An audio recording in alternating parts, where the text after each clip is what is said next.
ప్రభువైన యేసుక్రీస్తు నామములో మీ అందరి హృదయపూర్వక వందనాలు తెలియజేసుకుంటున్నాను.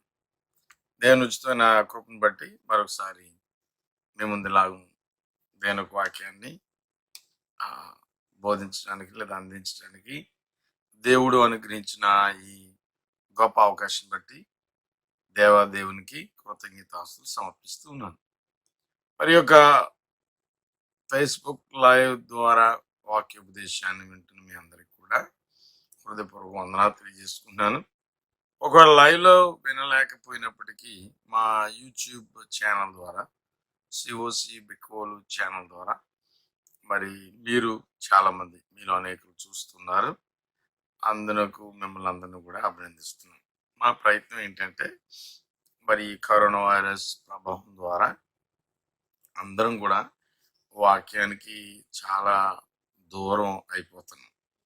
ఎంత దూరం అయిపోతుందంటే ఇటు సహవాస లోపం వచ్చింది. లోపం అంటే దూరం అవుతున్నాం. సహవాసంలో మాట్లాడుకోవడానికి ఫోన్లు ఉన్నాయి కానీ కలుసుకోవడానికి అంతగా అనుకూలమైన పరిస్థితి కాదు. అఫ్ కోర్స్ బాగా క్లోజ్ స్నేహితులైన వారికి ఉన్నటువంటి ఎఫెక్షన్ బట్టి చాలా మంది కలుసుకుంటున్నారు. సంతోషం, అది వాళ్ళ వ్యక్తిగతం.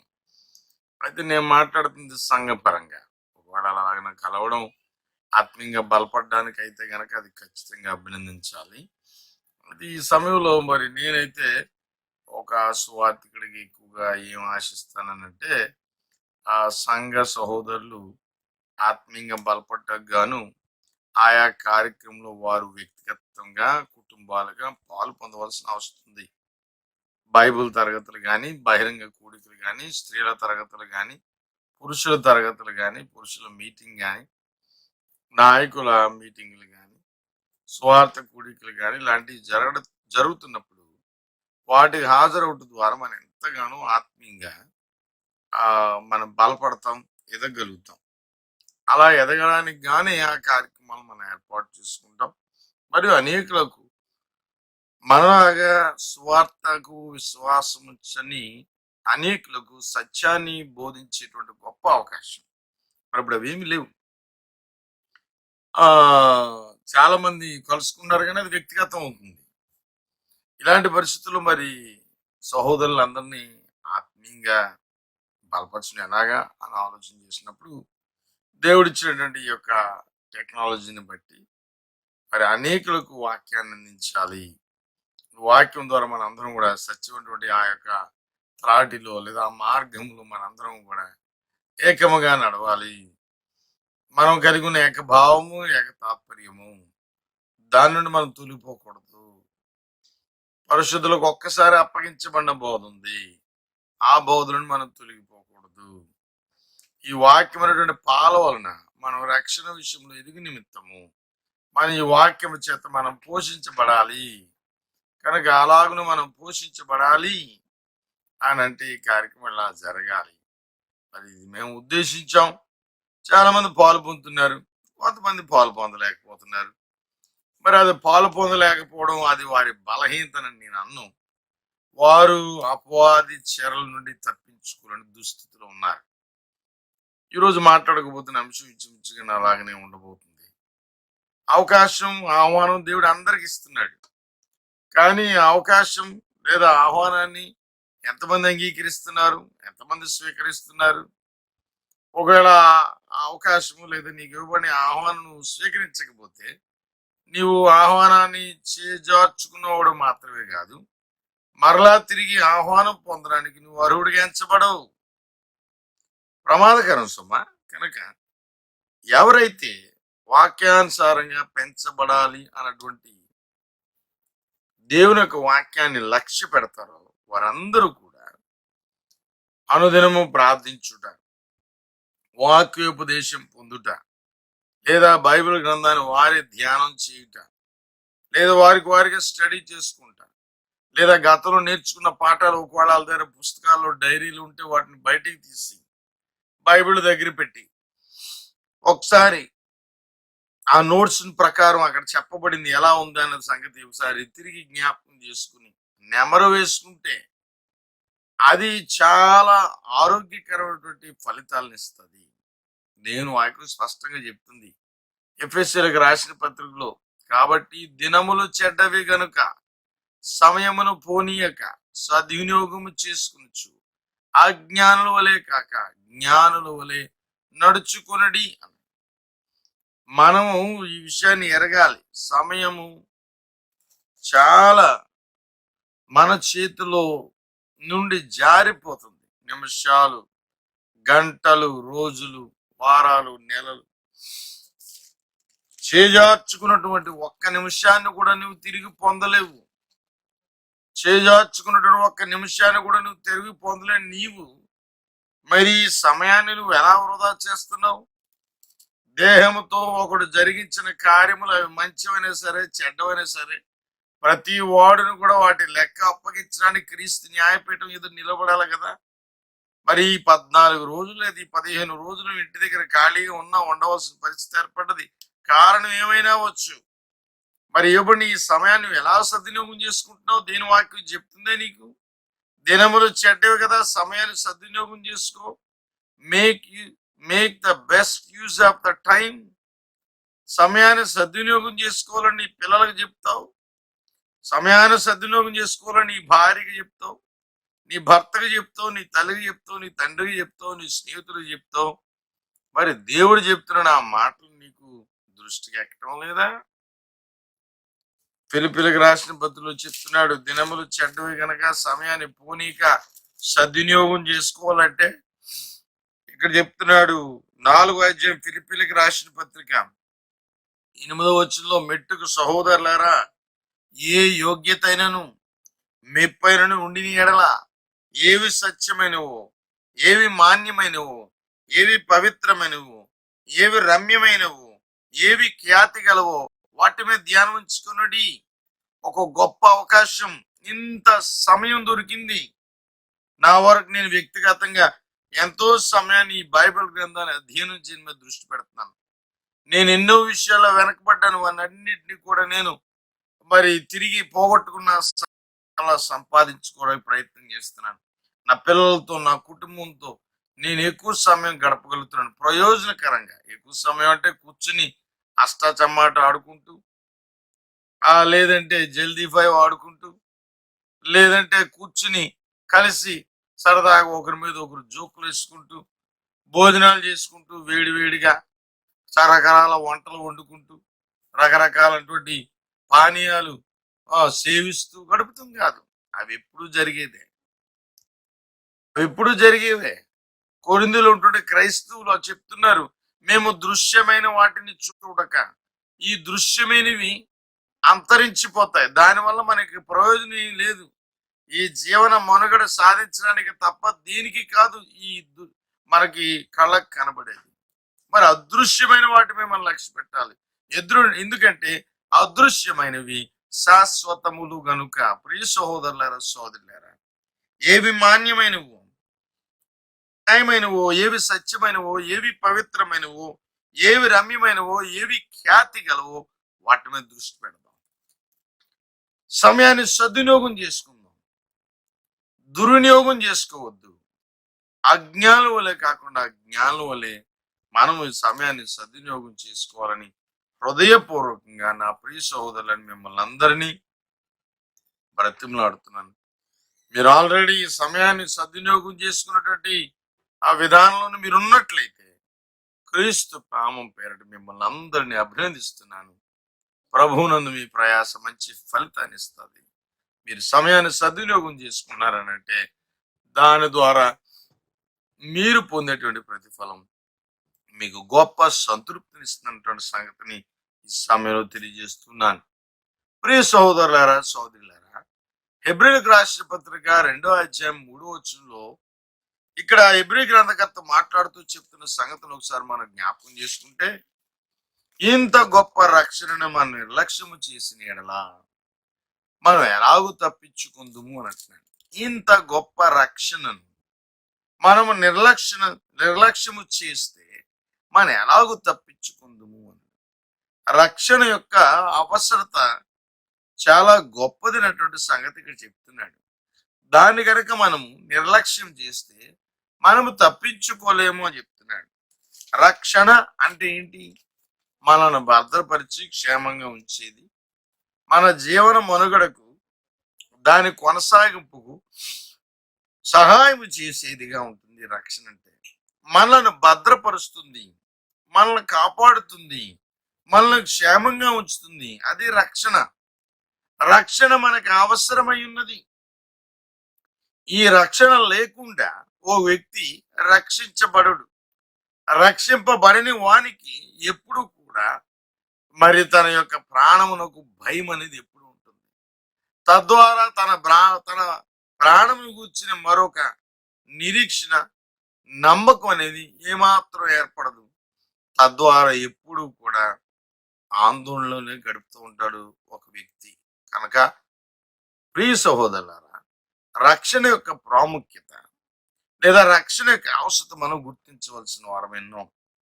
ప్రస్తుతం మనల్ని మనం రక్షించుకోవడానికి, కరోనా వైరస్ నుండి మనల్ని మనం రక్షించుకోవడానికి అనేకమైనటువంటి సూచనలు ప్రభుత్వం వారు చేస్తున్నారు. ఈరోజు ప్రధానంగా ఒక విషయాన్ని మీతో నేను పంచుకోవాలనుకుంటున్నాను. ఈ కరోనా వైరస్ మనకు సోకకుండా ఉండడానికి గాను ఇది అంటువ్యాధి గనక ఒకరి నుంచి మరొకరికి అంటుకుంటుంది గనక ఈ అంటుకుని నీ శరీరం మీద కొన్ని గంటలు ఉంటుంది గనక సుమారు 6 నుంచి 8 గంటలు ఉంటుంది గనక ఈ 6 నుంచి 8 గంటలు యాక్టివ్గా ఉన్నటువంటి ఈ యొక్క వైరస్ మరి ఇతర ప్రదేశాల్లోకి ప్రవేశించే అవకాశం ఉంటుంది కనుక ఒక భాగం వెళ్ళి మరొక భాగాన్ని తాకడం ద్వారా తద్వారా ఈ వ్యాధి శరీరంలోనికి ప్రవేశించి లేదా ఈ వైరస్ శరీరంలోనికి ప్రవేశించి మనిషికి దీర్ఘకాలికమైనటువంటి ప్రాణాపాయంతో కూడినటువంటి ఈ వ్యాధిని సంక్రమింపజేస్తుంది.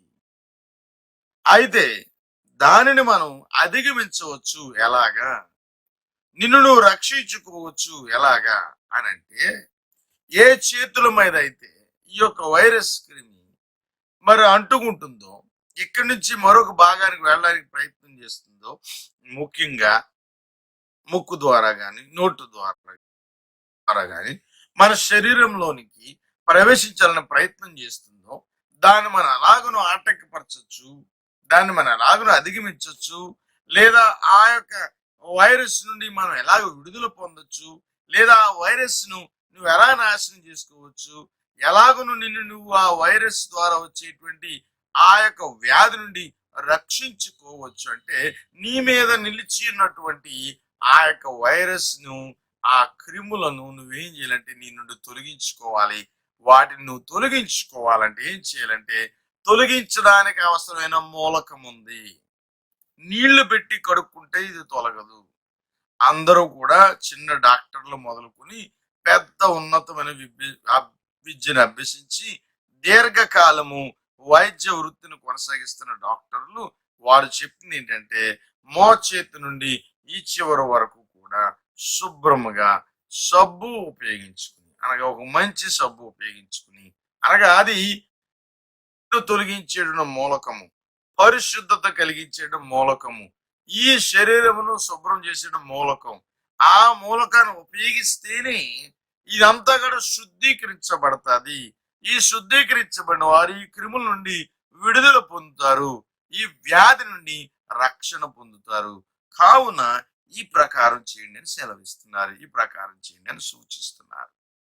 ప్రియ సహోదరులారా, సోదరులారా, దీన్ని బట్టి మనం ఏమైనా ఒక పాఠం నేర్చుకోగలం అని అంటే ఖచ్చితంగా నేర్చుకోగలం. రక్షణ అవసరత మనందరికీ ఉంది. ఈ రక్షణ గనక మనకి లేకపోతే, అనగా ఈ క్రిములు తొలగించుకుని మనల్ని మనం కాపాడుకుని రక్షణ వలయాన్ని ఏర్పాటు చేసుకున్న ఆ యొక్క పని కనుక మనం చెయ్యకపోతే మనకి ఎప్పుడు కూడా ఈ వ్యాధి ద్వారా కలిగేటువంటి భయం ఉంటుంది. ఒకవేళ ఈ వ్యాధి మనకు కలిగితే ఆ వ్యాధి మనల్ని లొంగ తీసుకుంటది. ఎంతవరకు లొంగ తీసుకుంటది అంటే ఆ వ్యాధి ద్వారా మన ప్రాణాలు మనం సమర్పించేయవలసి ఉంటుంది. చాలా తీవ్రం. మన ప్రాణాన్ని పోగొట్టుకోవాల్సిన పరిస్థితి, అది చాలా భయంకరమైన పరిస్థితి. మరి ఈ సమయంలో మనం ఏం నేర్చుకోవాలి ఈ పాఠం ద్వారా అంటే, రక్షణ యొక్క అవసరతను గుర్తెరిగేటోడు ఒక పాఠాన్ని మనం నేర్చుకుందాం. 2 లేఖన భాగాలు మీ ముందు ఉంచాలనుకుంటున్నాను. మొదటిగా మత్తయి సువార్త 22వ అధ్యాయము 1-14 వచనాలు. రెండవది లూకా సువార్త 14వ అధ్యాయము 15-24 వచనాలు. ఈ రెండు లేఖన భాగంలో ఉన్నటువంటి సంగతులు మనం ఒకసారి దృష్టిద్దాం. ఇది యేసుక్రీస్తు ప్రభు తాను ఈ లోకం ఉన్నప్పుడు ప్రకటించిన లేదా తెలియజేసిన ఒక ఉపమానము. యేసును దేవుడి లోకాన్ని పంపించి దేవుని యొక్క సువార్తను ప్రకటించి పరలోక రాజ్యమును గురించిన ప్రవేశాన్ని తెలియజేశాడు.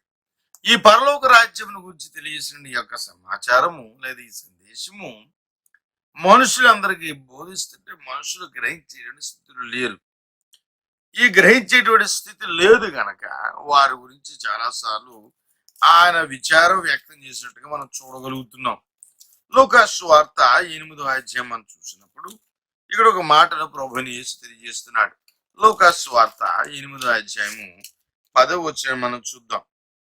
8వ అధ్యాయం 10వ వచనంలో రాయబడ్డది, దేవుని రాజ్య మర్మములు ఎరుగుట మీకు అనుగ్రహింపబడి ఉన్నది. ఇతరులైతే చూచియు చూడకయు వినియు గ్రహింపకయు ఉండినట్లు వారికి ఉపమాన రీతిగా బోధించబడుచున్నవి. వారు గ్రహించగలేని స్థితిలో ఉన్నారు గనక వారికి నేను ఉపమాన రీతిగా బోధిస్తున్నటువంటి సంగతిని ఇక్కడ తెలియజేస్తున్నాడు. చూచియు చూడకయు వినియు గ్రహింపకుండినట్లు అని అంటాడు. అంటే వారికి సాధారణంగా గ్రహించేటువంటి వారికి ఆ యొక్క సామర్థ్యము లేదు, వారు వినగలిగేటువంటి దృష్టి కలిగిన వారు కాదు, దేవుని వాక్యాన్ని లక్ష్య పెట్టేవారు కాదు అన్నటువంటి ఒక ఆలోచన ఇక్కడ కనబడుతుంది. అయితే మరొక సందర్భాన్ని కూడా మనం చూస్తే మంచిదేమో అనుకున్నాను ఈ వచనం కన్నా. మార్క్స్ వార్త 4వ అధ్యాయం ఒకసారి మనం చూద్దాం. మార్క్స్ వార్త 4వ అధ్యాయము 33వ వచనం మనం చూసినప్పుడు ఇక్కడ చెప్తున్నాం. ఈ యొక్క ఉపమానాల గురించి మాట్లాడుతున్నాడు. 4వ అధ్యాయం 33వ వచనం మనం చూస్తే ఇక్కడ అన్నాడు కదా, వారికి వినుటకు శక్తి కలిగిన కొలది ఇలాంటి అనేకమైన ఉపమానములు చెప్పి ఆయన వారికి వాక్యం బోధించింది. ఉపమానము లేక వారికి బోధింపలేదు గాని ఒంటరిగా ఉన్నప్పుడు తన శిష్యులకు అవన్నిటిని విశదపరిచాను. ఉపమానం చెప్పడానికి గల కారణం ఏంటంటే, ఉపమానాలన్నీ మీరు జాగ్రత్తగా గమనించినట్లయితే కొంతమందికి అది అర్థం కాకుండా ఉన్నట్లుగా బోధించాడు అన్నది ఒక మాట అయితే, దేవుని రాజ్యం మర్మములు ఎరుగుట కొంతమందికి కష్టంగా ఉంది గనక ఆయన కొంతమందికి అర్థమయ్యేలాగా చెప్పడం జరిగింది. వారికి దాన్ని అర్థమయ్యేలాగా విశదపరిచినటువంటి సంగతి మార్క్స్ వార్త 4వ అధ్యాయంలో మనం చూస్తున్నాం. అది విశేషముగా ఆయన ఎందుకు ఉపమానాలను ఉపయోగించాడంటే, ఉపమానాలన్నీ కూడా నిజ జీవితంలో జరిగేటువంటి సంగతులు, నిజ జీవితంలో జరిగేటువంటి సంగతుల ద్వారా ఆయన ఆత్మీయమైనటువంటి బోధను తెలియజేస్తూ ఉన్నాడు. లేదా ఆత్మ సంబంధమైనటువంటి ఆయన యొక్క ఏమైతే బోధ మనుషులకు అవసరమైందో ఆ సందర్భంలో వాటిని బోధిస్తున్నాడు. కొన్ని ఉపమానాలు మనం జ్ఞాపకం చేసుకుంటే, మంచి సమరయుడు, ఈ మంచి సమరయుడు ఉపమానం ఏ సందర్భంలో చెప్పాడు? అక్కడ ఒక ప్రశ్న అయింది. ఏమిటా ప్రశ్న? ఎవడు నా పొరుగువాడు? అప్పుడు దాన్ని వివరించడానికి ఈ యొక్క ఉపమానాన్ని ఉపయోగించడం మనం చూడగలుగుతున్నాం. ఆ ఉపమానం పేరే మనం మంచి సమరని పెడతాం జరిగింది. ప్రియ సోదరులారా, సోదరులారా, ఈ మంచి సమరనేటువంటి ఉపమానాన్ని మనం ఇది ఒక ఉపమానం అనుకున్నప్పుడు నిజ జీవితంలో జరిగేటువంటి సంగతి ద్వారా ఆత్మీయ అర్థాన్ని లేదా ఆత్మీయ భావాన్ని వారికి తెలియజేస్తూ ఆ సందేశం ద్వారా దేవుని యొక్క సంకల్పాన్ని తెలియజేస్తున్నాడు దేవుని కుమారుడు యేసు. మరి అలాగూ చెప్తున్నాడు. ఒక సందర్భం ఇక్కడ మనం చూస్తున్నాం.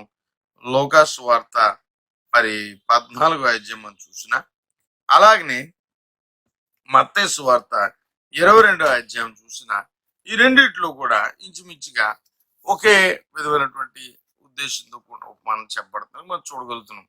అయితే రెండు కొన్ని భిన్నమైనటువంటి సంగతులను తెలియజేస్తాయి. అంటే ఒక గ్రంథకర్త వాటిని నొక్కి చెప్తే మరో గ్రంథకర్త వేరే విషయాన్ని నొక్కి చెప్పినట్టు మనం చూడగలుగుతున్నాం. రెండు వాటిని కూడా మన దగ్గర పెట్టి చూద్దాం. ఇందులో ఏంటంటే, పరలోక రాజ్యం గురించి మాట్లాడుతూ తన కుమారునికి పెండ్లి విందు చేసిన ఒక రాజును పోలినది. పరలోక రాజ్యం అలాంటిదంట. ఒక పెండ్లి విందు, తన కుమారునికి పెండ్లి విందు చేసి అందరిని పిలిచిన ఒక రాజును పోలి ఉన్నది. ఏమిటి ఈ రాజు ఏం చేశాడు? ఆ పెండ్లి విందుటకు పిలువబట్టకు వారిని రప్పించుటకు అతడు దాసుని పిలువనంపించినప్పుడు వారు రాణంలోకి పోయి అంటున్నాడు 22:3 అయితే లోకాసు వార్తలో మరి కొంచెం లోతుగా కనబడుతుంది. ఇక్కడ ఏమన్నాడంటే 15 ఆయనతో కూడా భోజన పంక్తి కూర్చున్న వారిలో ఒకడు ఈ మాటలు విని దేవుని రాజ్యంలో భోజనం చేయవాడు ధన్యుని చెప్పగా ఆయన ఇట్లనను, ఒక మనుష్యుడు గొప్ప విందు చేయించి అనేకులను పిలిచాను. ఈ గొప్ప విందు ఎలాంటిదేనంటే ఇక్కడ మనకి 22 తన కుమారునికి పెండ్లి విందు చేసేటువంటి ఒక గొప్ప ఉత్సవం అని 22 చెప్తే ఇది ఒక గొప్ప విందుగా లోక తన యొక్క సువార్తలు తెలియజేస్తున్నాడు. ఆ విందు కాలము సిద్ధమైంది గనక ఎవరెవరైతే ఆహ్వానించబడిన వారిని పిలవడానికి తన పని వారిని పంపించాడు. పంపించినప్పుడు ఈ 18 చూద్దాం. లోకాసు వార్త 14:18. అయితే వారందరూ ఏక మనసుతో నెపములు చెప్పసాగిరి. ఎవరు పిలువబడ్డారు వాళ్ళంట ఏక మనసుతో, అంటే అందరూ ఒకేలాగా నెపాలు చెప్పడం మొదలెట్టారు. నెపాలంటే సరైన కారణం కాదు, దొంగ కారణం అన్నమాట. దాన్ని మనం సాకు అని కూడా అంటాం. అంటే అది సరైన కారణం కాదు. సరైన కారణం కాదు, అది సాకు అని చెప్పడానికి గాను అసలు వారు ఏం చెప్పారో చూద్దాం. మొదటి వాడు ఏం చేశాడు చూద్దాం. వారందరూ ఏకముతో నెపములు చెప్పసాగిరి. మొదటి వాడు, నేను ఒక పొలమును కొని ఉన్నాను. వినాలి జాగ్రత్తగా. నేను ఒక పొలమును కొని ఉన్నాను, అవశ్యముగా వెళ్ళి దాన్ని చూడవలను. ఇది ఒక నెపము లేదా ఒక కుంటి, ఒక సాకు అని మనం ఎలా అనగలుగుతాం అంటే, ఇతనంట పొలం కొన్నాడంట, ఇప్పుడు దాన్ని చూడడానికి వెళ్తున్నాడంట. ఏమండి, ఎవరైనా పొలాన్ని కొన్నప్పుడు కొనక ముందు చూస్తారా, కొనేసిన తర్వాత చూస్తారా? కొనక ముందు వెళ్ళి చూస్తాం. ఎలా చూస్తాం? ఎంత పొడుగు ఉంది, ఎంత వెడల్పు ఉంది, లేదంటే ఎంత విస్తీర్ణం ఉంది, ఎన్ని మొక్కలు ఉన్నాయి, ఎన్ని చెట్లు ఉన్నాయి, నీళ్లు ఉన్నాయా లేదా, సరిహద్దులు ఎలా ఉన్నాయి, కంచి ఉందా లేదా, సరిహద్దులు సరిగా ఉన్నాయా లేదా, ఇవన్నీ చూస్తాం కదా. ఇవన్నీ చూసి దాని ఖరీదంతా తెలుసుకుని బేరం ఆడి అన్ని అయిన తర్వాత అప్పుడు వెల ఇచ్చి దాన్ని కొని దానికి పత్రాలు రాయించుకుంటాం కదా. మరి ఇదేంటి? ఈయన భూమి కొన్నాడంటే నేను వెళ్ళి చూడాలంటున్నాడు. అదే నెపము అన్నాడు. అంటే సరైనటువంటి కారణం కాదు, కుంటి సాకు అనమాట. ఇంకో వ్యక్తి ఏం చేశాడో చూద్దాం.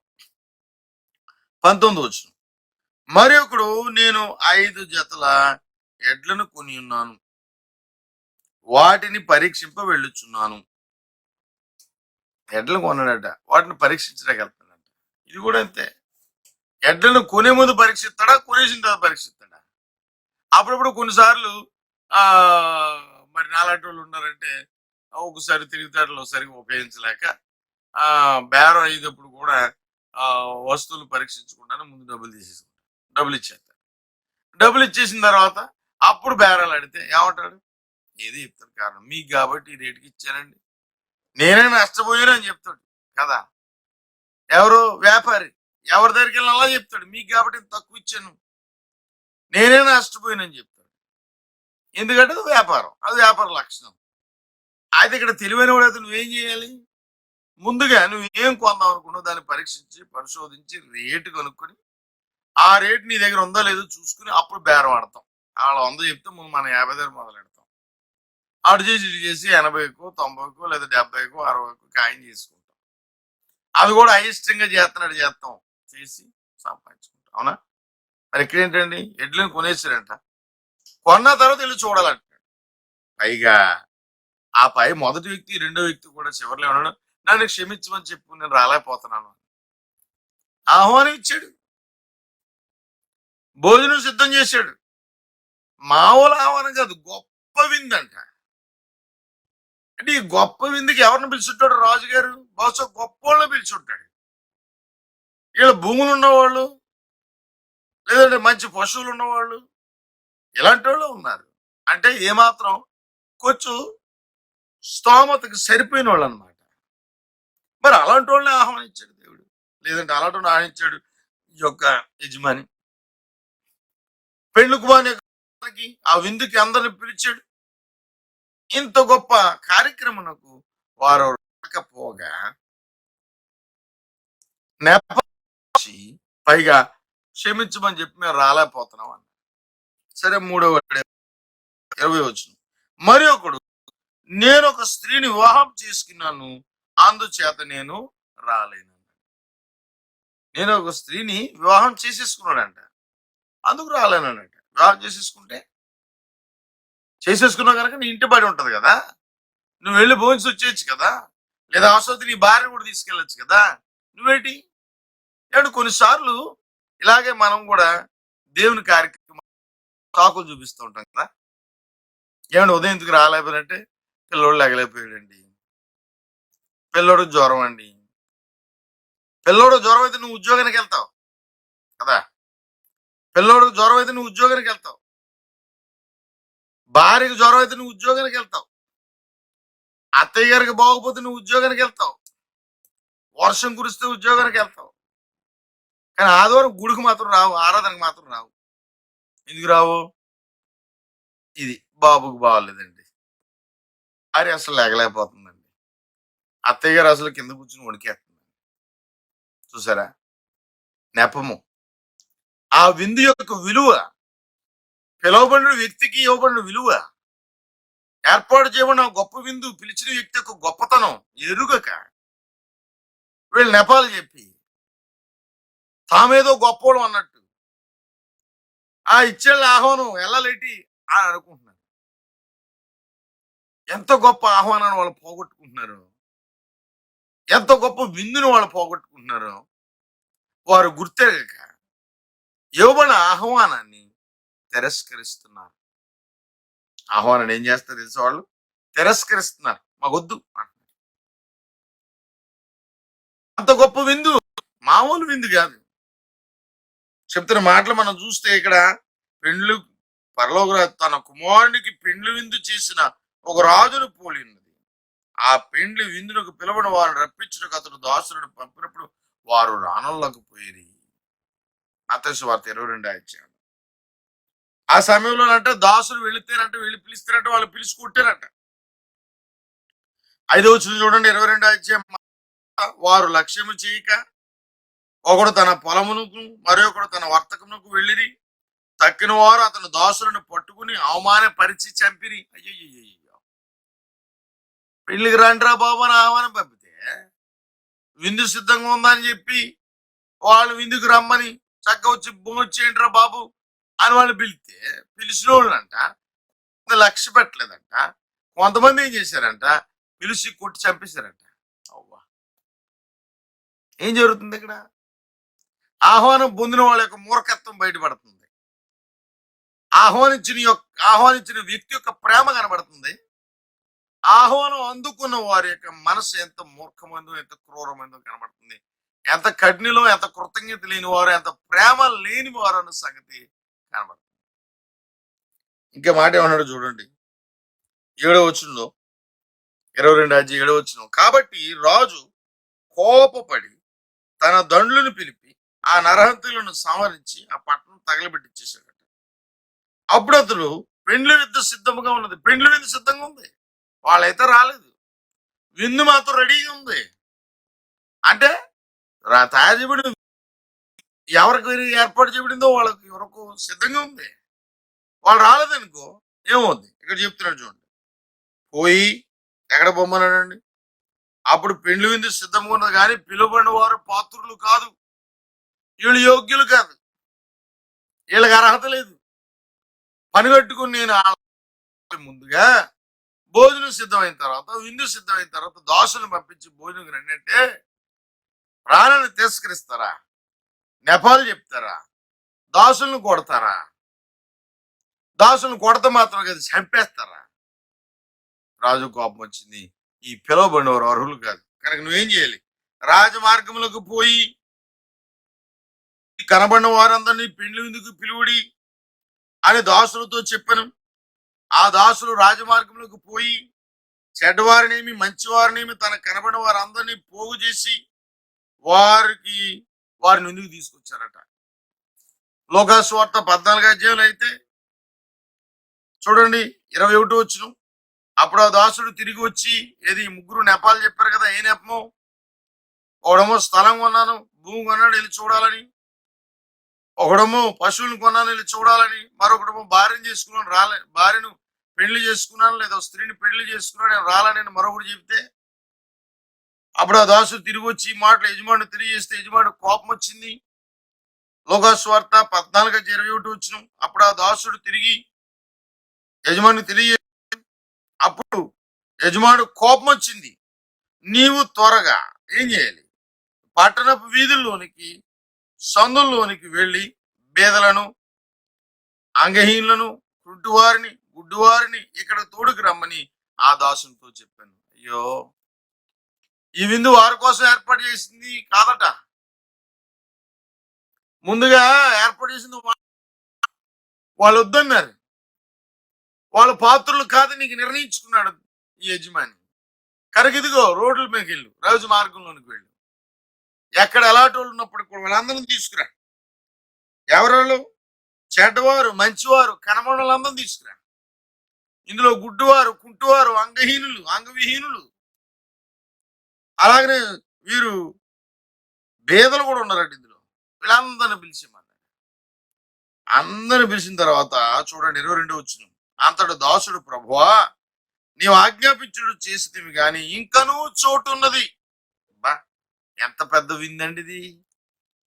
అంత గొప్ప విందుకి వీళ్ళని పిలిస్తేనేమో ఒకడేమో భూమి కొనాలని చూడడానికి వెళ్తున్నా అన్నాడా, ఒకడేమో పశువులు చూడడానికి వెళ్తున్నా అన్నాడా, పశువులను పరీక్షించడానికి వెళ్తున్నా అన్నాడా, మరొకడేమో భార్యని పెళ్లి చేసుకున్నాడు, భార్యతో ఉండాలి నేను బయటికి రాలని అంటాడా. ఆ సమయంలో చూడండి ఇంకా స్థలం ఉందంటే అప్పుడు యజమాని అన్నాడు, నా ఇల్లు నిండినట్లు నీవు రాజ్యమార్గంలోనికి కంచెలలోనికి నీ వెళ్ళి లోపలికి వచ్చుటకు అక్కడ వారిని ఏం చేయాలట? బలవంతం చేయి. పనిగట్టుకు ఆహ్వాన పత్రిక ఇచ్చి పిలిచి ఆహారం సిద్ధం చేసి, భోజనం విందు సిద్ధంగా ఉంది రండిరా బాబు, పెళ్లి విందు సిద్ధంగా ఉందంటే వాళ్ళు రారా. ఇదిగో వెళ్ళి మిగతా వాళ్ళందరినీ, అంగవిహీనులు ఉన్నారా, బేదలు ఉన్నారా, గుడ్డివారు కుట్టువారు ఉన్నారా, వాళ్ళందరినీ తీసుకురా. మన అందరూ తీసుకొచ్చావు, స్థలం ఇంకా ఖాళీగా ఉందా? ఇంకా లోపలికి వెళ్ళండి, మూల సందుల్లోకి వెళ్ళండి, మూల వీధుల్లోనికి వెళ్ళండి. ఎవరైతే యోగ్యులు కాదో వాళ్ళందరినీ పిలండి, గౌరవంగా పిలండి వాళ్ళందరినీ కూడా. ఏమన్నాడు చూడు, కంచులోనికి వెళ్ళి వారిని బలవంతం చేయి. ఏమని? ఇదిగో రాజుగారి పెండ్లు విందు, భోజనం విందు సిద్ధంగా ఉంది, రండి రండి అని పిలిచారంట. పిలిస్తే మొంతకి ఏం జరిగిందో చూడండి. 22 అధ్యాయం మత్తయి సువార్త 10వ వచనం. గనుక విందుకు వచ్చిన వారితో ఆ పెండ్లిశాల నిండిను. మత్తయి సువార్త 22 అధ్యాయం 10వ వచనం. ఆ పెండ్లిశాల నిండిపోయిందండి. రాజు కూర్చున్న వారిని చూడ లోపలికి వచ్చి, ఎవరెళ్ళు?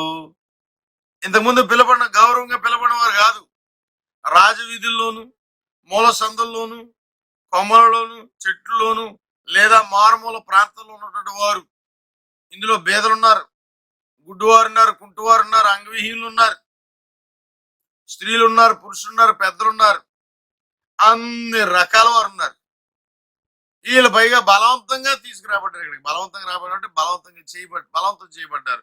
అంటే బలవంతం చేయబడ్డ అర్థం ఏంటంటే, రండి దేవుని ఈ యొక్క ఆ ధనవంతుని యొక్క విందుకు రండి, లేదా రాజు యొక్క విందుకు రండి అనేటువంటి గొప్ప ఆహ్వానం చేత వాళ్ళు పిలిపించారు. ఎలాగైనా రావాలి మీరు అని. వస్తే పెళ్లి శాంతి నిండిపోయిందట.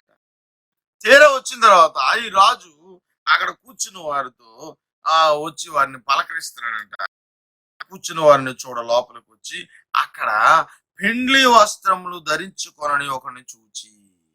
ఏంటంటే పెండ్లి వస్త్రములు ధరించుకొనని ఒకరిని చూచి. ఏమింది ఇది? పెండ్లి విందు. ఎవరింట్లో? రాజుగారింట్లో. ఎవరి కుమారుడిది? రాజకుమారుడు పెండ్లి విందు ఇది. రాజకుమారుడు పెండ్లి విందుకి అనేకులు పిలబడ్డారు. పిలబడిన వారు ఎవరు కూడా ముందు రాలేదు. పిలబడిన వారు ఎవరు ముందు రాకపోతే వాళ్ళందరినీ కూడా మరి మత్తయి సువార్త ప్రకారం వారిని సంహరించాడు. అయితే ఎవరైతే యోగ్యులు కాదో, ఎవరైతే అలాంటి వారిని అందరినీ కూడా మార్గాల్లోనికి వెళ్ళి అందులో ఏ విధమైనటువంటి తారతమ్యం లేకుండా ఎలాంటి వారిని పిలుచుకురా అంటే చివరికి బలవంతం చేసి తీసుకురా. గొప్ప విందు పోతుంది, అవకాశం చేజర్చుకోకు అని. ఈ మాటలు మన జాగ్రత్త దగ్గర పెడితే వాళ్ళందరూ ఆహ్వానించిన ఒక ఎత్తు అయితే వీళ్ళు వచ్చింది పెండ్లి విందుకు గనక విందుకు వచ్చినప్పుడు వారు ఆ యొక్క విందుకు ఎలాగును మరి హాజరు కావాలి, ఏ రీతిలో వారు హాజరు కావాలంటే మొట్టమొదటి వారు గుర్తించాలి. వారు వెళ్తుంది రాజుగారి ఇంటికి. వారు వెళ్తుంది రాజుగారి ఇంటికి వెళ్తున్నారు, లేదా రాజుగారి అంతఃపురానికి వెళ్తున్నారు. రెండు జరిగేది రాజుగారి పెండ్లి విందు. రాజుగారి పెండ్లి విందు అంటే ఎవరుంటారు? రాజుతో కింద పనిచేసేటువంటి మంత్రులు ఉంటారు, సేనాధిపతులు ఉంటారు, ఇంకా ఆ రాజుగారికి సంబంధించిన ఇతర రాజులు బహుశా ఆహ్వానించబడచ్చేమో. సామంత రాజులు కానీ లేదా చుట్టుపక్కల రాజు స్నేహితులను వారు ఎవరినైనా ఆహ్వానించు, అందరూ వచ్చి ఉండొచ్చు. సో అన్న వాళ్ళని కూడా కలుపుకుందాం. సో వీళ్ళందరూ ఉన్నటువంటి ఆ ప్రదేశానికి వెళుతున్నప్పుడు వాళ్ళ రోడ్ల మీద తిరిగేవారైనా, వారు బేదలైనా, వాళ్ళు గుడ్డివారైనా కుంటివారైనా హీనులైనప్పుడు కూడా, వారు ఎవరైనప్పుడు కూడా రాజుగారింటి వచ్చేసరికి రాజుగారింటికి ఆ పెండ్లు విందుకు వస్తున్నారు గనక ఆ విందుకు వచ్చేవారు విందుకు తగినట్టుగా రావాలి. అదే ఇక్కడ రాజుగారు చూస్తున్నారు. వచ్చి అందరిని పలకరించడానికి వచ్చాడు. చూడ్డానికి వచ్చేసరికి ఒక వ్యక్తి పెండ్లి వస్త్రాలు లేకుండా ఉన్నాడంట. అడుగుతున్నాడు, చూడండి, స్నేహితుడా, పెండ్లి వస్త్రము లేక ఇక్కడికి ఎలాగ వచ్చితివి అని అడుగగా వాడు మౌని అయి ఉండెను. ప్రశ్న జాగ్రత్త చదువుదాం. మత్తయి సువార్త 22:12. స్నేహితుడా, పెండ్లి వస్త్రము లేక ఇక్కడికి ఎలా వచ్చితివి అని అంటే ఈ వ్యక్తి వెంటనే అన్నాడు, మౌనముగా ఉన్నాడు. ఈ ప్రశ్నలో సమాధానం కనబడుతుంది. పెండ్లి వస్త్రాలు లేకుండా నువ్వు ఎలాగొచ్చావు అని అంటే, నాకు వస్త్రాలు లేవునో, నాకు చెప్పలేదనో, లేదు ఇంకేదో చెప్పుంటే ఎలా ఉండో ఇతడు మౌనంగా ఉన్నాడంటే, అంటే అర్థం ఏంటంటే అక్కడికి పెండ్లి వస్త్రాలు వేసుకు రావాలన్నటువంటి సంగతి, అది రాజుగారింట్లో పెండ్లని, అది పెండ్లి విందుకు వచ్చేవారు అందరూ కూడా వస్త్రాలు వేసుకుని వస్తారని, కనుక తాను వెళ్తున్నప్పుడు అలాగూ వెళ్ళాలనే సంగతి అతనికి తెలుసు. అందుకనే మౌనంగా ఉన్నాడు. అంతేకాదు, అక్కడ అందరిలో ఇతను ఒక్కడే ఆ వస్త్రాలు లేని కూడా కనబడుతున్నాడు. అంటే మరి మిగతా వాళ్ళందరికీ తెలిసింది కదా, వాళ్ళందరూ వస్త్రాలు వేసుకుని వెళ్తున్నారనే సంగతి, పెండ్లి వస్త్రాలు వేసుకుని వెళ్తున్నారనే సంగతి తెలుసు కదా. మరి ఇప్పుడు తన కూడా అదే వస్త్రాలు వేసుకుని వెళ్ళినటువంటి సంగతి తెలుసు కూడా అతను వేసుకెళ్ళలేదు కదా. తద్వారా ఏం జరిగింది ఇక్కడ? అతడికి ఒక శిక్ష వేశాడు. అంతటా రాజు వీని కాళ్ళు చేతులు కట్టి వెలుపల చీకటిలోనికి త్రోసివేయుడి, అక్కడ ఏడుపును పండ్లు కొరుకుట ఉండునని పరిచారకులతో చెప్పాను. అయ్యో, ఆహ్వానించాడట. ఆహ్వానించబడిన వారు వచ్చారంట, పెళ్లి విందుకు కూర్చున్నారంట, అందరిని పలకరించడానికి వస్తున్నాడంట. ఆహ్వానించిన రాజు అంట. అందరి దగ్గరికి వెళ్ళి చూస్తాడంట. ఒక వ్యక్తి మాత్రం వస్త్రాలు లేని వాడిగా ఉన్నాడంట. ఏ వస్త్రాలు? పెండ్లి వస్త్రాలు అంట. అడిగాడంట, నాయన నీకు పెండ్లి వస్త్రాలు లేవేంటి సంగతి అని అడిగాడంట. అతను మౌనంగా ఉన్నాడంట. అంటే అతను ఏదో లోపం ఉంది.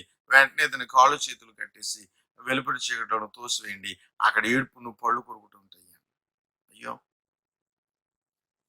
ఆహ్వానించబడ్డ వ్యక్తి, ఆహ్వానించబడ్డ ఒక ఎత్తు అయితే, ఈ ఆహ్వానం పొందినటువంటి ఈ వ్యక్తి అర్హుడిగా ఎంచబడుతున్నప్పుడు అతడు తన అర్హతను నిరూపించుకోవడానికి గాను అతను పెండ్లి వస్త్రాలు వేసుకుని రావాలి తప్ప అతను రోడ్ల మీద తిరిగేవాడు గనక, లేదా తనకు ఉన్నటువంటి పరిస్థితి బలహీనం గనక, మరింకేదో గనక నేను ఇలాగే ఉంటానని చెప్పి ఆ పెండ్లి విందుకు వచ్చిన తర్వాత కూడా అలాగనే ఉండకూడదు. ఎలా ఉండకూడదు? అపరిశుద్ధుడుగా, అపవిత్రుడుగా ఉండకూడదు. ఆ పెండ్లి విందుకు తగినట్టుగా నీవు ఆ పెండ్లి వస్త్రములు అలంకరించుకుని అక్కడికి రావాలి. అందుకని ఇక్కడ చెప్తున్నాడు చూడండి. తర్వాత 14 కాగా పిలువబడిన వారు అనేకులు, ఏర్పరచబడిన వారు కొందరే అని చెప్పాను. పిలువబడిన వారు అనేకులంట, ఏర్పరచబడిన వారు కొందరే అన్నటువంటి సంగతి చెప్తున్నాడు. అలాగే లూకా సువార్త 14వ మనం చూసినప్పుడు ఇక్కడ కూడా అదే మాట చెప్తున్నాడు. 23 నా ఇల్లు నిన్నట్లుగా అనేక మంది రమ్మన్నాడు, అది రప్పించమన్నాడు, బలవంతం చేయమన్నాడు. ఏలైనగా పిలువబడిన మనుషులలో ఒకడు నా విందు రుచి చూడడని, ఒకడును నా విందు రుచి చూడని మీతో చెప్పుచున్నాను. ఆ పైన చెప్తున్నాడు కదా, భోజన పంక్తిలో కూర్చున్న వారు గురించి మాట్లాడుతూ ఆ మాటలు వినటువంటి ఆ దేవుని కుమారుడు యేసు ప్రభు చెప్తున్న మాటలు మనం చూసినట్లయితే మనుషుడు అనేకులు పిలిపించాడట. కానీ పిలువబడిన వారిలో అందరూ కూడా ఆ విందుని పొందలేకపోతున్నారు. ఏమిటి మనకు సందేశం అని అంటే, ఆహ్వానం అందరికీ ఇవ్వబడుతుంది. అయితే నువ్వు ఆహ్వానాన్ని పొందిన వాడు నీవు ఆ విందుకు వెళ్ళడానికి ఒక షరతు ఉంది. ఏమిటి ఆ షరతు అంటే, అది పెండ్లు విందు. ఆ పెండ్లు విందులోనికి నువ్వు ప్రవేశించాలంటే నువ్వు పెండ్లి వస్త్రాలు వేసుకోవాలి. పెండ్లి వస్త్రాలు లేకుండా నీవు అక్కడికి వెళ్ళి కూర్చుంటానంటే నీకు అక్కడ స్థలము లేదు. నిజమే. ఆ పెండ్లి వస్త్రాలకి అవసరం ఉంది. ఆ పెండ్లి వస్త్రాలు నీకు ఒక అర్హతను కలగజేస్తాయి. ఆహ్వానము ఒక అర్హత అయినట్లయితే నీ ఆహ్వానం నువ్వు రుజువు చేసుకోవడానికి నువ్వు కలిగి ఉండవలసిన మరొక అర్హత అవసరం ఏంటంటే నువ్వు పెండ్లి వస్త్రాన్ని కలిగి ఉండాలి. నువ్వు పెండ్లి వస్త్రాలను కలిగి లేవనుకో, నీవు వెలుపటి చీకట్లోనికి త్రోసివేయబడతావు. అయ్యో మరి పెళ్లి పిలిచావు కదా అందుకు వచ్చాను నేను. అవును, పెళ్లికి పిలిచాను, నువ్వు వచ్చావు, మరి ఇది పెండ్లి విందు కదా, దానికి తగినట్టుగా నువ్వు ఉండాలి కదా. ప్రియ సహోదరులారా, సోదరులారా, లోకంలో ఉన్నటువంటి అనేకలు మనం పిలువబడుతున్నాం. ప్రయాసపడి భారం మోయిచున్న సమస్త జనులారా నా ఎద్దుకు రండి అన్నాడు. ప్రయాసపడి భారం మోయిచున్న సమస్త జనులారా నా ఎద్దుకు రండి, నేను మీకు విశ్రాంతి ఇస్తాను అన్నాడు. ఆహ్వానం అందరికీ ఇవ్వబడుతుంది. ఆహ్వానం అందరికీ వినబడుతుంది. దాన్ని నువ్వు అంగీకరించాలి. అంగీకరించి నీవు ఆ అర్హతకి నువ్వు పొందడానికి లేదా ఆహ్వానాన్ని నీవు సంపూర్తి చేయడానికి అక్కడికి వెళ్ళి ఆ విందులో పాలు పొందడానికి గాను నీవు ఎలా ఉన్నావు అలా వెళ్ళకూడదు. నీవు పరిశుద్ధపరచబడి పవిత్రపరచబడిన వాడే అక్కడికి నువ్వు చేరాలి. ఆ సంగతిని ఈ సమయంలో మనం జ్ఞాపకం చేసుకుందాం. దేవుని యొక్క రాజ్యం గురించి ఇక్కడ మాట్లాడుతున్నాడు. ఈ పరలోక రాజ్యం గురించి మాట్లాడుతూ మత్తయి సువార్త 7వ అధ్యాయంలో గాని అలానే లూకా సువార్త 13వ అధ్యాయంలో గాని చెప్తున్న మాట మనం చూసినట్లయితే కొందరే ప్రవేశిస్తారు నిత్య జీవంలోనికి అన్నటువంటి మాట కనబడుతుంది. అనేకులు పిలువబడతారు కానీ కొందరే ప్రవేశిస్తారు. ఆహ్వానాన్ని దేవుడు అందరికి ఇస్తాడు. కానీ తమ్మును తాము పరిశుద్ధపరచుకుని ఆ యొక్క అర్హత కలిగిన వారై ఆ పెండ్లి వస్త్రములతో అక్కడ ఉండేవారు తమను తామును శుద్ధీకరించుకుని ఆ ఆ యొక్క పవిత్రతను కలిగి ఆ పరిశుద్ధతను కలిగి ఆ యొక్క విందులో ప్రవేశించేవారు కొంతమంది ఉంటారన్న సంగతిని వాక్యం తెలియజేస్తుంది.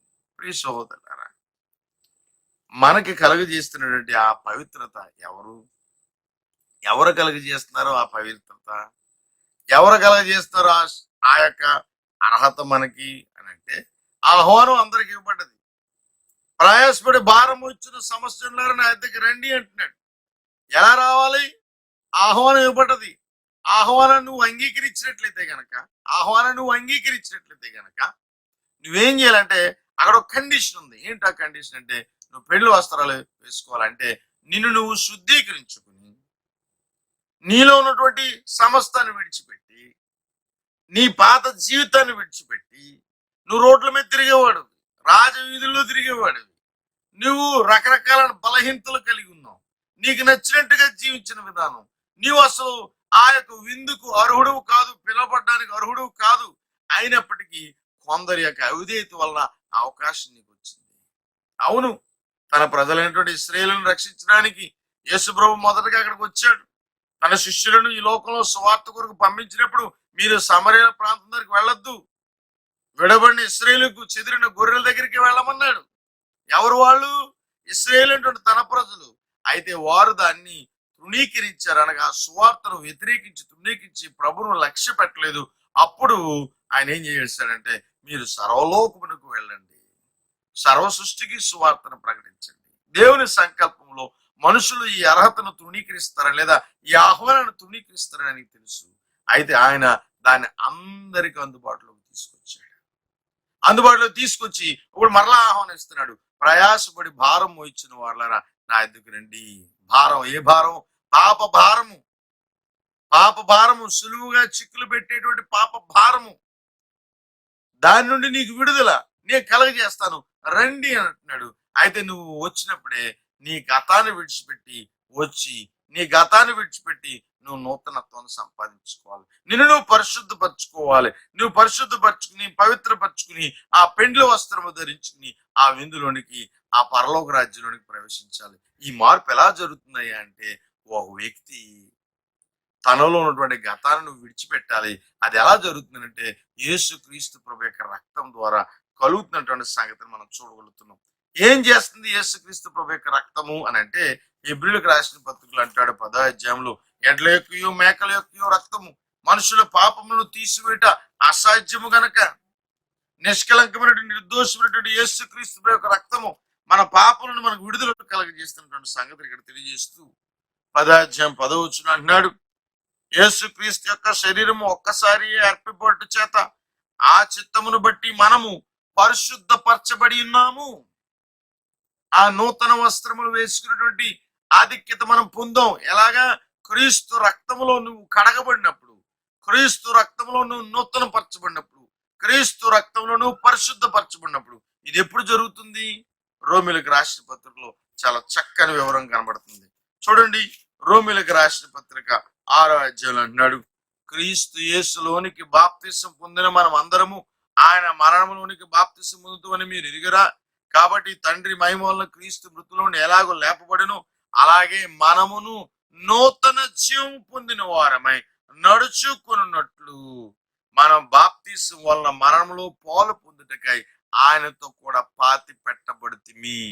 ఆ నీటిలో మనం ఉంచబడుతున్నప్పుడు మన ఆయనతో పాటుగా పాతి పెట్టబడుతున్నాం. ఆయన ఎలాగైతే మృత్యుంజయుడు తిరిగి లేచాడో నీవు నీటిలో నుండి తిరిగి లేచుడు ద్వారా నూతన జీవాన్ని పొందుతున్నాం. గలతీయులకు రాసిన పత్రిక 3వ అధ్యాయం 26వ వచనంలో యేసుక్రీస్తులోనికి బాప్తిసం పొందిన మీరందరూ కూడా క్రీస్తును ధరించుకున్నారు. ఇదిగో కొరింథీయులకు రాసిన పత్రిక 2వ పత్రిక 5వ అధ్యాయంలో మనం చూసినట్లు, ఇదిగో సమస్తమును గతించినవాడు క్రీస్తునందు ఎడల వాడు నూతన సృష్టి, పాతవి గతించెను. ఆహ్వానం అందరికి ఇవ్వబడింది. అయితే నీకు ఆ పరిశుద్ధత కావాలి, నువ్వు ఆ విందులో నీకు ప్రవేశించాలంటే, నీకు ఆ పెండ్లి వస్త్రాలు కావాలి, ఆ విందులోకి ప్రవేశించాలంటే, నీవు అర్హత పొందావు పిలువబడడానికి, ఆ పిలుపుని అందుకోవడానికి. అయితే ఆ విందులోనికి వెళ్ళడానికి నీ గతాన్ని విడిచిపెట్టి నీ నూతనమైనటువంటి జీవితంతో నువ్వు అక్కడికి వెళ్ళాలి. లేకపోతే ఇదిగో ఆ యజమానుడు వచ్చి ఆ పెండ్లి విందుని జరిగిస్తే యజమానుడు వచ్చి అడుగుతాడు, అయ్యా నీ పెండ్లి వస్త్రాలు ఏయి అని. అప్పుడు నీ సమాధానం మౌనం అయితే, నువ్వు పరిశుద్ధపరచబడలేదు, నేను పవిత్రపరచబడలేదు అని నువ్వు అయినట్లయితే, ఆ సమాధానం అలాగనే ఉండట్లేదు. ఇదిగో ఇతను ఏం చేశాడంటే అతని కాళ్ళు చేతులు కట్టి చీకటి గదిలోనికి అతన్ని వెలుపట్లోనికి త్రోసివేయమన్నాడు. అక్కడ ఏడ్పు పండ్లు కొరుకుతూ ఉండును అన్నాడు. ఏడ్పు పండ్లు కొరికినటువంటి ప్రదేశాన్ని నరకంతో చూపించినట్టుగా మనం కొత్త నిబంధన గ్రంథంలో మనం చూడొచ్చు. అనగా రక్షణ లేని వారు, పెండ్లి వస్త్రములు ధరించుకుని వారు, ఎవరైతే ఆహ్వానం పొంది కూడా దాన్ని అంగీకరించి, ఆహ్వానాన్ని అంగీకరించి ఎవరైతే తమను తాము శుద్ధీకరించుకుని పరిశుద్ధపరచుకుని నూతనత్వంతో ఆ విందులోనికి చేరారో వారు శిక్షార్హులవుతారు. అందుకని హెబ్రీయులకు రాసిన పత్రికలో 2వ అధ్యాయంలో అంటాడు, ఇంత గొప్ప రక్షణను మనం నిర్లక్ష్యం చేసిన మనం ఎలాగో తప్పించుకుందాము? ఇట్టి రక్షణ ప్రభు బోధించడం చేత ఆరంభమై, ఇది బోధించింది ప్రభు. ఆయన బోధించాడు, నమ్మి బాప్తిసం పొందినవాడు రక్షింపబడును. మీరు సర్వలోకానికి వెళ్ళి సర్వ సృష్టికి సువార్తను ప్రకటించుడి. ఏమిటి సువార్త? నువ్వు నమ్మి బాప్తిసం పొంది నువ్వు రక్షించబడతావు, నువ్వు నూతన పురుషునిగా చేయబడతావు, నూతన సృష్టిగా చేయబడతావు. పాతవి గతిస్తుంది. ఇదిగో నూతన వస్త్రం ఇస్తాడు. ఏంటో వస్త్రము? క్రీస్తు యేసులోనికి బాప్తిసం పొందిన మీరందరూ కూడా క్రీస్తును ధరించుకుంటారు. ఆ నూతన వస్త్రం, ఆ శ్వేత వస్త్రములు, నిష్కలంకమైన నిర్దోషమైనటువంటి ఆ వస్త్రము, ఆ పెండ్లు కుమారుని వస్త్రము, ఆ పెండ్లు విందుకు నీకు అర్హతనిచ్చేటువంటి పెండ్లు వస్త్రాలు క్రీస్తు నీకు ధరింపజేయబోతున్నాడు. నువ్వు రక్షించబడితే యేసుక్రీస్తు ప్రభువు సువార్తను వినాలి, విశ్వాసం ఉంచాలి, మరుమనసు పొందాలి, యేసు ప్రభు దేవుని కుమారుని ఒప్పుకోవాలి, పాప క్షమాపణతో నువ్వు బాప్తిసం పొందాలి. అప్పుడు నువ్వు రక్షించబడిన వాడివే, పరిశుద్ధపరచబడిన వాడే, నూతన సృష్టిగా నువ్వు చేయబడతావు, నూతన జీవం పొందిన వాడుగా క్రీస్తును ధరించుకున్నవాడుగా, క్రీస్తు వస్త్రమును ధరించుకున్నవాడుగా నీవు శుద్ధుడు అయ్యి ఆ యొక్క నూతన వస్త్రముల చేత పెండ్లు విందును అనగా పరలోక రాజ్యములోనికి ప్రవేశించడానికి, దేవునికి రాజ్యంలోనికి ప్రవేశించి నువ్వు అర్హత పొందుతావు. ప్రియ సోదరుడా, సోదరి, నీవు అలాగను రక్షించబడ్డావా? పాపక్షమాపణ నిమిత్తం బాప్తిసం పొంది క్రీస్తు యేసు రక్తమందు నువ్వు కడుగుబడి శుద్ధీకరించబడి పరలోక రాజ్యంలో నువ్వు ప్రవేశించావా? ఆ పరలోక రాజ్యమునకు మూలం లేదంటే దాని యొక్క ప్రతిరూపమైనటువంటి సంఘమును నువ్వు ప్రవేశించావా? లేనట్లయితే ఇది గొప్ప అవకాశం. పాపక్షమాపణ నిమిత్తం బాప్తిసం పొందు. రక్షించబడిన వారు అనేకులు ఉండాలని దేవుడు కోరుకుంటున్నాడు. ఇదిగో 2 మార్గాలు చెప్తున్నాడు. విశాలమైన మార్గం ఉందంట, ఇరుకు ద్వారం ఉందంట. ఆ విశాలమైనటువంటి ద్వారం కూడా ప్రవేశించేవారు అనేకులు, ఇరుకు ద్వారమున ప్రవేశించేవారు కొందరే. ఆ ఇరుకు ద్వారం ప్రవేశించి అందులో కొనసాగడానికి మనం ప్రయాసపడాలని దేవుని వాక్యం సెలవిస్తుంది. అందులో నువ్వు ఆల్రెడీ ప్రవేశించినట్టయితే గనక ఇదిగో ప్రకటన గ్రంథం 2:10 చెప్తుంది, మరణ పర్యంతము నమ్మకం ఉండము, నేను నీకు జీవ కిరీటం ఇచ్చేది. ఆ పరలోక రాజ్యంలోనికి ప్రవేశం, ఆ జీవ కిరీటం నీకు ప్రదానం జరుగుతుంది. ఎందుకంటే నీవు నీ గతాన్ని విడిచిపెట్టి దేవుడిచ్చిన ఆహ్వానాన్ని, ప్రభు ద్వారా నీకు ఇవ్వబడిన ఆహ్వానాన్ని నువ్వు అంగీకరించి అర్హత కలిగిన వాడు గనక నీ అర్హతను నువ్వు ఎలా రుజువు చేసుకున్నావంటే దాన్ని నువ్వు అంగీకరించి ఆ పెండ్ల విందులో నువ్వు ప్రవేశించాలంటే నీ గత జీవితాన్ని విడిచిపెట్టి ఆ విందుకు తగినట్టుగా నీవు అందులో ప్రవేశించినటువంటి షరతును నువ్వు సంపూర్తి చేసావు, దాన్ని నెరవేర్చావు. తద్వారా నీకు ఒక గొప్ప ఆహ్వానం, నీకు ఒక గొప్ప ఆనందం కలుగుతుంది. దేవుని రాజ్యంలో నువ్వు భోజనం చేయగలుగుతావు, దేవుని యొక్క సన్నిధిలో నువ్వు యుగ యుగాలు ఉండగలుగుతావు. నా తండ్రి చేత ఆశ్రయించబడిన వారులారా రెండినటువంటి గొప్ప పిలుపుని అందుకుంటావు. దేవుని నివాసము ఆయన ప్రజలతో నిండి ఉన్నది అనే ప్రకటన గ్రంథంలో చెప్పబడుతున్న మాట నీ కోసం నా కోసమే. కాబట్టి నేడే రక్షణ దినం, నేడు అనుకూల సమయం. ఇంత గొప్ప రక్షణను నిర్లక్ష్యం చేయొద్దు. ఆహ్వానించబడిన వారు అనేకులు, కానీ పాలు పొందేవారు కొంతమంది. ఆ పాలు పొందే కొంతమందిలో నువ్వు ఉండవా? నువ్వు ఉండాలని దేవుడు కోరుకుంటున్నాడు కదా. ఈ సమయంలో ఇదిగో నిన్ను నువ్వు శుభ్రపరచుకోవాలంటే, నిన్ను నువ్వు రక్షించుకోవాలంటే ఇదిగో ఈ నీ చేతులు ఎలా శుభ్రపరచుకుంటావు? అలాగనే నువ్వు ఆ విందులోనికి ప్రవేశించాలంటే, నీ పాత జీవితాన్ని నువ్వు తొలగించుకోవాలంటే, నీ నూతనత్వాన్ని సంపాదించుకోవాలంటే ఇదిగో ఒకే ఒక మూలకం, క్రీస్తు యేసు యొక్క రక్తం. పాప క్షమాపణ నిమిత్తం నువ్వు బాప్తిసం పొందాలి. యేసుక్రీస్తు నామమున నిష్కలంకమైన నిర్దోషమైన రక్తం, ఆ క్రీస్తు యొక్క రక్తము ఒక్కసారి ప్రోక్షించబడు చేత అందరికీ కూడా పాప విమోచన కలిగింది.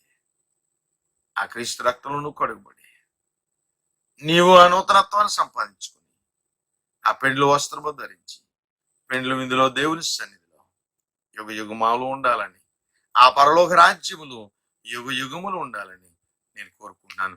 ఈ వాక్యం మనం అందరం కూడా అలా చేయడానికి బలపరచును గాక. మీ అందరికి హృదయపూర్వక వందనాలు తెలియజేసుకున్నాను. ఈ సమయంలో మనం ప్రార్థించవలసిన విషయాన్ని మీ ముందు ఉంచుతున్నాను. అధికారుల కొరకు, నాయకుల కొరకు మనం ప్రార్థించాలి. ఈ అధికారులు, నాయకులు మన కోసం చేయబోతున్న నిర్ణయాల విషయంలో దేవుడు వారి జ్ఞానం అనుగ్రహించేలాగా మనం ప్రార్థించేద్దాం. అలవంచండి ప్రార్థన. దయామయుడ, కృపగల మా తండ్రి, పరిశుద్ధులని ఘనమైన నామమునకు స్తుతులు స్తోత్రములు. ఇదిగో నాయన, పిలువబడిన వారు అనేకులు నెపములు సాకులు చెప్పి వారికి ఇవ్వబడిన అమూల్యమైనటువంటి ఆ గొప్ప ఆహ్వానాన్ని తిరస్కరించారు మా తండ్రి. వారి నిమిత్తమై ఆహ్వానం ఇచ్చినటువంటి నీవు ఎంతగానో వేదన పడుతున్నావు. ఏలైనగా నీ కుమారుని యేసు క్రీస్తును ఆ ఆహ్వానం ద్వారా మీరు పంపించారు. ఆ ఆహ్వానమే కుమారుని యేసై ఉన్నాడు. ఇదిగో ప్రయాసపడి భారం వచ్చిన వాళ్ళ నా దగ్గర రండి, మీకు విశ్రాంతిని ఇస్తానన్నాడు. భారం నా మీద వేసి మీరు నన్ను వెంబడించండి. ఆ గొప్ప ఆహ్వానాన్ని తిరస్కరించిన వారుగా అనేకులు, వందల, వేల, లక్షల, కోట్ల మంది మా దేశంలో కనబడుతున్నారు. సువార్త వాక్యము ప్రకటించబడుతుండగా దాన్ని లక్ష్య పెట్టక, నూతనత్వాన్ని కోరుకోక, పర్వాలేదులే అని కొంతమంది, మేము ఎలాగో నమ్ముకున్నాం దేవుడిని, మరి కొంతమంది తండ్రి కాలయాపన చేస్తూ నెపములు చెబుతూ వారు శుద్ధీకరించబడక, నూతన వస్త్రములు ధరించుకోక, వారి యొక్క ఆ చెడు జీవితమును శుద్ధీకరించక ఆ పాత జీవితంతోనే ఆ విందులోనికి ప్రవేశించడానికి ఆశపడుతున్నారు. అయితే ఇదిగో నేను ఆహ్వానించబడ్డం ఎంత గొప్ప పను. మరి అక్కడ ఉన్న షరతును కూడా వారు సంపూర్తి చేయవలసిన వారైనారు. అట్టి వారు అలాగ చేయబడిన వారు మాత్రమే ఆ విందులోనికి అర్హులు.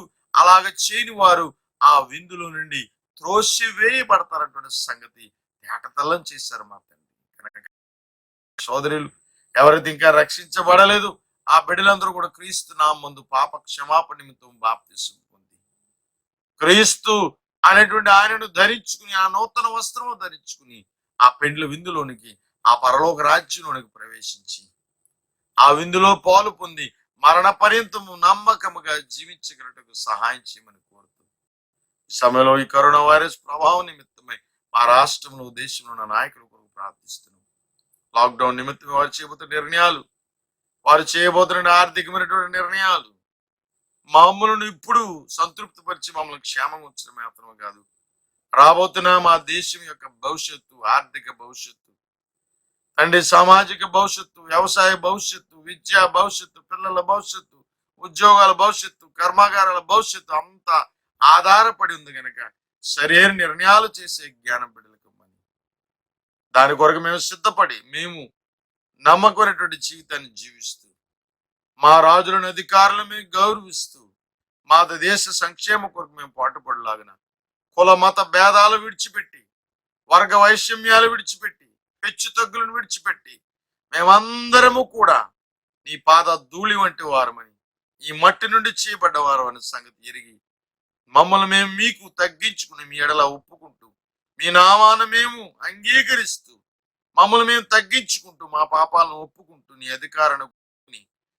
దానికి సమర్పించుకుని నీ ద్వారా నడిపించబడుతున్న అధికారుల నాయకుల ద్వారా మాకు మంచి భవిష్యత్తును మా దేశానికి క్షేమము దయచేయమని కోరుతూ బలహీనలు వ్యాధిగ్రస్తులు అవసరాలు ఉన్న బిడ్డలను జ్ఞాపకం చేసుకోమని వారికి అన్నిటి ప్రార్థన మీరు ఆలకించి నీ సంయోచితమైన సహాయం దయచేయమని ఎవరైతే సహాయపడుతున్నారో వారికి రెట్టింపు ఆశీర్వాదమును దయచేయమని కోరుతూ నీ కృపా కటాక్షను మాపై ఉంచి మమ్మల్ని భద్రపరుస్తున్నందుకు నీకు స్తోత్రము సమర్పిస్తూ యేసుక్రీస్తు పరిశుద్ధ నామములో ప్రార్థిస్తున్నాము తండ్రి, ఆమేన్.